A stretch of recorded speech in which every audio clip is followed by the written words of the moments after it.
Go Cat Crazy Worcester, it's time for another episode of IceCats Rundown. I'm Tim Foley. Well, the Worcester IceCats are back in action for a second night as they get set to take on the Florida Everblades here tonight at the DCU Center here on Saturday. I took the time earlier today to catch up with IceCats forwards Max Dorrington and Lincoln Hatton.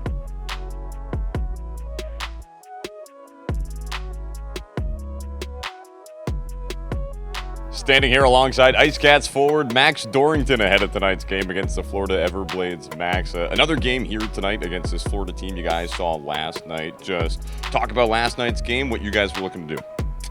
Yeah, it was a really physical game last night, so I think we're expecting more of the same. And trying to meet them, they get right in your face, and I think that's something that we want to really get back to them tonight and fight fire with fire. You had a big role in that physicality, a big second period fight. Just what did you see in that fight? What went through your mind? It was good.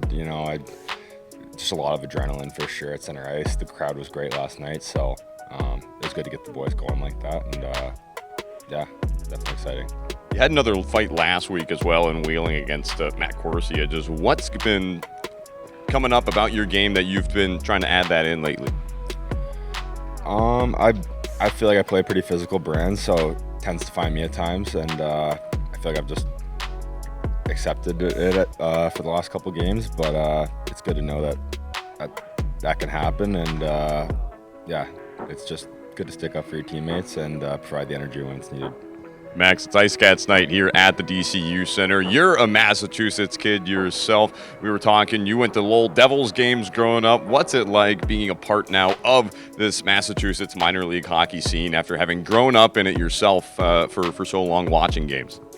Yeah, it's so exciting. I mean, at this level, the fans, you can get so close to the players and interact with them in a different way, and I think that's really special. And so it's definitely great to have the crowds that we're having this weekend,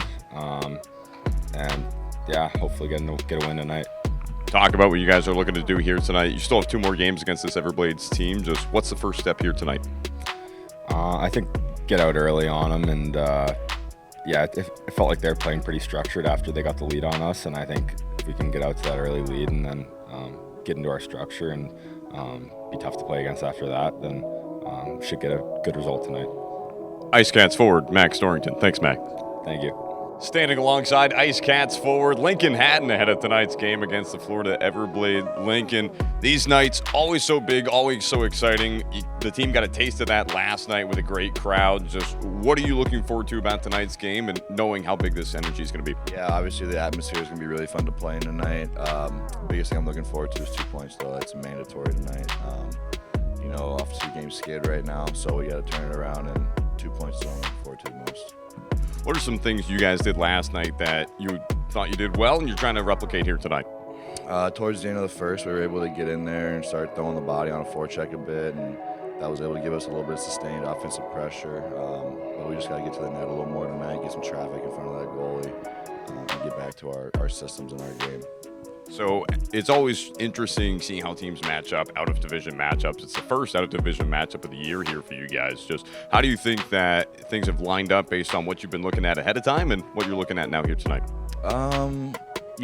Definitely a physical game. Played against the Everblades once in a preseason game a few years ago, and I remember being a pretty physical one. So definitely, I guess Tels called last night a well-cast winning team. So they play a good system. We just got to stick to ours tonight. I think they knocked us off ours a bit. So, we just gotta. They're an honest team. They play an honest game. So, just gotta find a way to do the same thing and play a little bit harder than them. Not a lot of special teams opportunities last night going either which way, just you guys getting the one power play on the night. What's it like when you get into those kinds of games where it's physical, you're not going to get a lot of opportunity on the special teams, but you got to try and grit down and take care of business? Yeah, that's, you're not going to score a pretty one that way. It's going to be an ugly one. You just got to get puck to the net, get bodies there, and find a way to get it in.